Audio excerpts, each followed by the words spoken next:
and the people who love them. Hello, welcome back to The Thing About Cars. We are recording, as always, in Atlanta, Georgia, in Strongbox West. It is a beautiful day outside, and in a few short minutes, we're going to head over to the Brookhaven Arts Festival and check out the C5 car show that's happening in the lot over there. And hopefully we will see some of our friends out there. In any case, around the table we have... Beka. Ronny. Ben. And I'm Mickey, as always. Let's just jump right into our topics today. This is an interesting thing because I thought that Mazda had made some decisions to just completely scrap the Wankel engine and never look back again. But apparently that's not going to happen. Ben? Well, what I've been reading, and apparently it's been generating a little enthusiast buzz, is that they are going to be bringing back the Wankel Rotary, which, as we all know, is a pistonless rotary engine. It's a non-reciprocating. It's got triangular rotors that move round and round instead of up and down like pistons. They used it in the RX series cars from the 70s into the 90s or even into the 2000s in the RX-8, and then it went away. It had its share of technical issues, but they have found a new niche for it. It's going to be coming back as a range extender in some electric vehicles. And the reasons are pretty good, I think, because they focus on the upsides of these engines, the upsides being they're fairly compact and lightweight for the amount of power they produce. They're also very, very smooth, which fits well with the very quiet, smooth vibe of electric cars. If you suddenly have engine rumble going on, like with some of the hybrids now. So yeah, I think it'll be good in that niche. Also, it's a low load application, so they may not wear as fast as the ones did in the past that were powering the whole car. Because one of the issues that killed the Rotary was tip seal wear. There's a little seal on the point of the rotors, and they just never did quite get around the wear on those. They also were not the most fuel-efficient engines as far as driving the wheels directly went. So as a range extender, I think it may be a pretty good technology. So we're not going to see an RX-9 with the Wankel engine in it, but we may see a Wankel engine inside an electric car. Well, they haven't told us what it will be, and for all we know, a hybrid RX-9 could be in the works. I don't know. Mazda's pretty tight-lipped about what they're working on most of the time. Sure. So, yeah. Beka? Wankel. Yes. Yes. I've been sitting here the whole time just going, Wankel. Yeah, well, we have to make that distinction because it's not the only type of rotary engine. It's just that's the name of that type. It's a fun word. Yes, it is. It is. It is. So there's a gentleman named Paul who works over at Mazda World, or I can't remember the name of the entity. It's basically a secondhand parts shop. Mazmart. Mazmart, that's it. Thank you. Mazmart. And they have everything you could ever want in the world of Mazdas. And in fact, they have an old, what is that thing sitting in their front lawn? I think it's an RX-5. Yeah. Where is this at? It's over in Brookhaven. Oh, it's not too far away. It's not too far away for at us. all. Yeah. So we should invite Paul, the manager over there, to come join us one of these days. We should. And specifically to talk about Mazdas, we could do like a Mazda-specific episode maybe. I've bought parts there. They're a pretty good outfit, I think. Yeah, me too. I bought parts there. Speaking of Mazda, my Mazda 6, I think I've got a warped rotor. Uh-oh. Yeah. Well, that's pretty easy to do, actually. Yeah. I've got a warped rotor and a bent rim.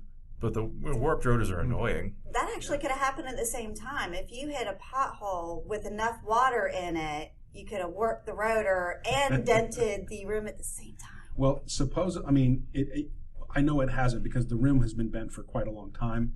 And for the last 2 or 3 tire rotation cycles, that particular rim has been on the back of the car, so it's not been bothering me so much. Now it's back on the front of the car, and it's bothering me a great deal. So, but the new thing is the warp rotor. I don't know when it started to warp, but it's becoming more and more noticeable. And the car may simply be due for a brake job anyway, so I'm tempted just to replace all 4 rotors and all four sets of pads, and see where that gets me. But you were saying that's an easy thing to fix. Should I not replace the rotors? Do you think I should just get them resurfaced? Well, I was saying it was an easy thing to accomplish. Yeah. Warping your rotors. It's very easy to happen, and it's something I've seen a lot in my friend's shop. When I'm hanging out there, I've seen people come in yelling about, I just had my brakes done this amount of time ago, now it's warped, what's going on? It's just another physics thing. It has to do with the heating and cooling of the rotor and patches of water, and it happens. I'm not saying necessarily it's an easy fix. It depends on what kind of rotor you've got. It's how a bad Mazda it's brake job. worked. It requires one particular tool for something. I can't remember what the actual extraction tool is. It's going to be for compressing the piston of the caliper. Right. But even then, I mean, if you have strong hands, you really don't need the compression tool. And I saw a really good sheet, and now I can't remember what they were using. I'll have to C-clamp. remember. We've done it with the C-clamp before. I've done that, yeah. No, this was something else. This was something I saw on Pinterest. Okay. So I'll have to see if I can find it. What? I didn't know Pinterest got involved in the world of mechanics. Oh, it's all over it. It's whatever you want to pin. Actually, it's kind of surprising to me that Pinterest has the demographic that it's got. Pinterest is known for having a largely female demographic. You know, people who are doing the whole collection of We Martha like Stewart. cars too. I get it. You're preaching to the choir here, but the funny thing is that there's a bunch of stuff on Pinterest for men, and the men just don't know it. All it is a giant favorites board. That's Whoever all it wants is. to go out there, whatever you favorite, and we all share it. There is a ton of automotive So stuff. if what you want is guns, knives, cars, and scantily clad women, there's plenty of that on Pinterest. Yes. Yes. I Because actually I got like the scantily clad women. I got my idea to build my computer desk. I used to try to make attempts to do some professional gaming and streaming, and I built this fantastic rig based off of a Pinterest board, which was really a lot of fun. But to help with your rim issue, there's a company out in in Chambly, called Wheel Wizard Wheel Repair. And I've heard of them. they are a fantastic company that has done a ton of work for me, and they have always come through in a pinch. Their pricing is very reasonable. I think it's somewhere in the neighborhood of $160 to $200, depending on the size of the wheel, to fix your bend, resurface it, repaint it, like the whole nine. I've had a whole set of Lamborghini wheels done by them, repainted, refinished, etc., for under $1,000, which is very reasonable in my book. I called around and I called them, and the average price for fixing my rim settled around $130, $140. And there's one guy who works at a shop somewhere in Buckhead who said he would do it for $125. Now that I have this full-time job that keeps me occupied during the week, I just don't know when I'm going to have time to get it done. So unless they can come to me and grab the wheel and do it while I'm at work, they'll do that. Wait, really? Wheel Wizard will do that. If you call them and you say, hey, can you send a guy out to rip my wheel off, fix it. You may have to Uber that day. They may get it to you the next day, but they will. They came to pick up my Lamborghini wheels when I did that. So yeah, their customer service is excellent in that respect. I wonder if they could do it the same day. It's possible if you schedule it appropriately. I wouldn't be surprised if they could make that happen. Like just leave my car on a jack in my parking lot, which I'm sure that the company will really appreciate. Right.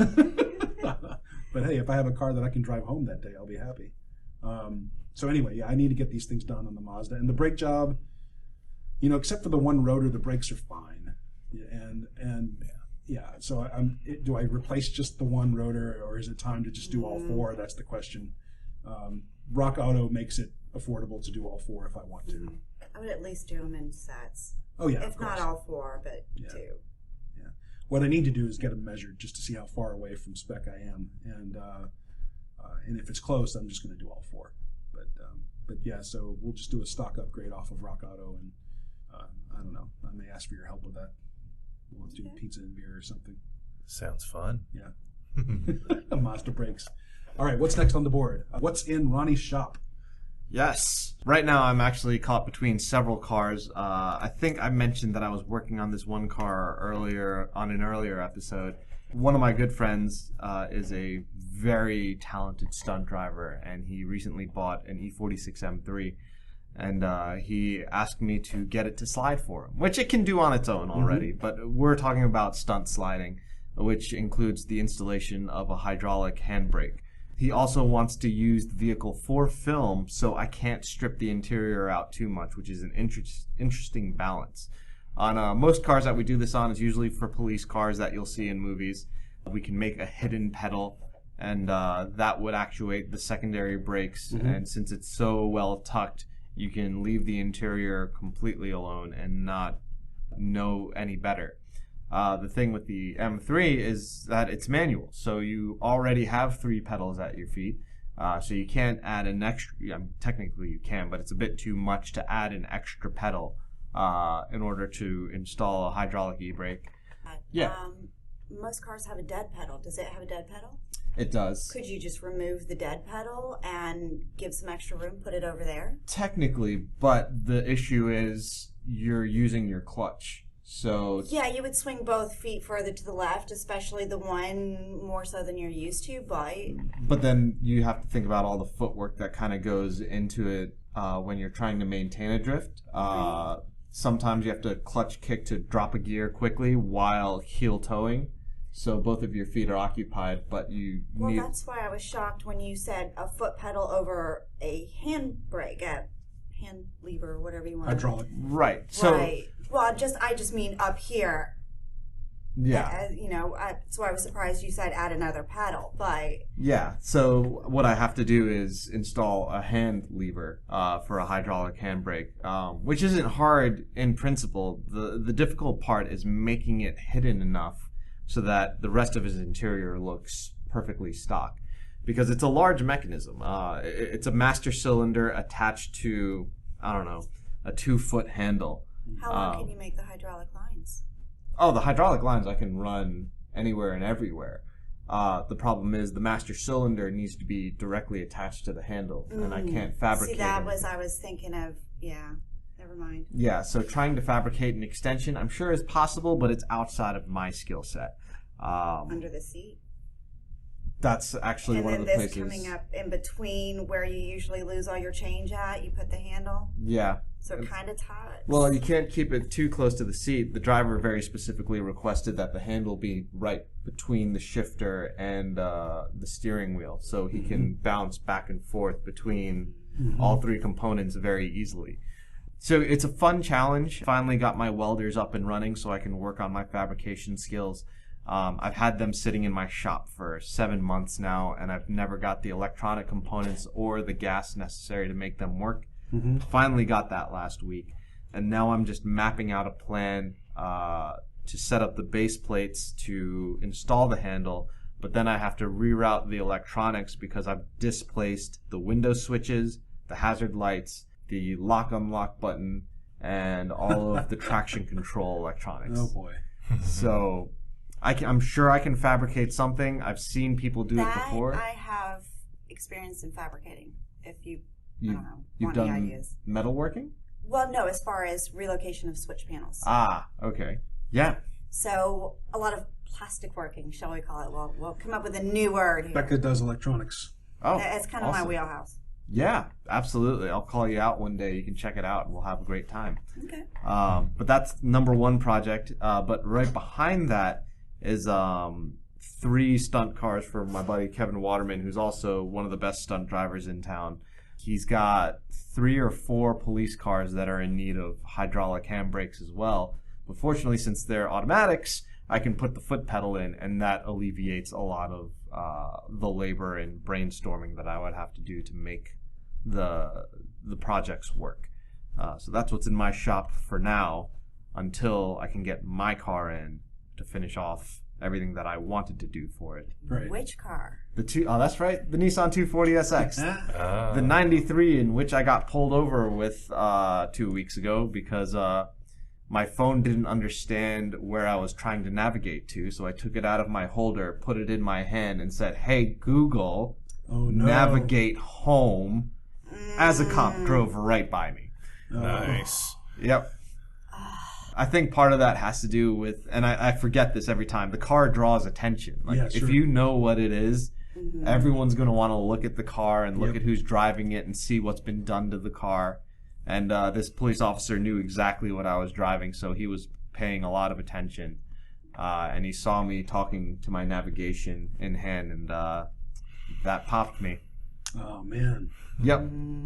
Well, and it kills me because I see people on their phones all the time, and not just asking for directions. I've seen people still full-on texting, yes. full on texting right there in front of an open window, and swerving while we're at it still, in spite of us having a hands-free law, in spite of all the education in the world that says don't do that.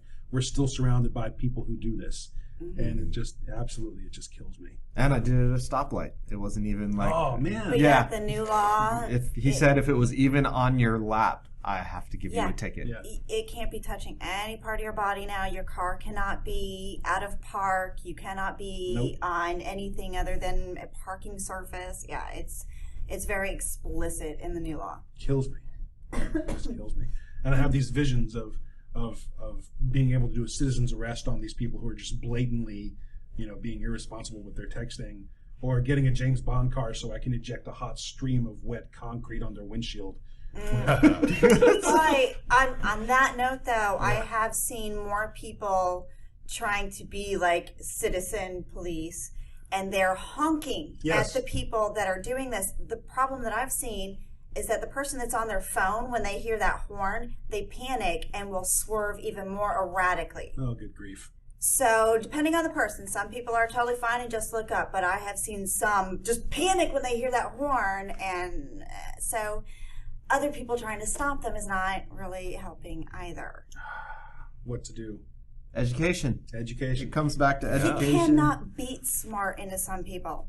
I'm just saying. Then we move on to investing in public transportation. Can we try, Beka? Can we try? Oh, I would love to try. Yeah. I would love to try. You will understand this.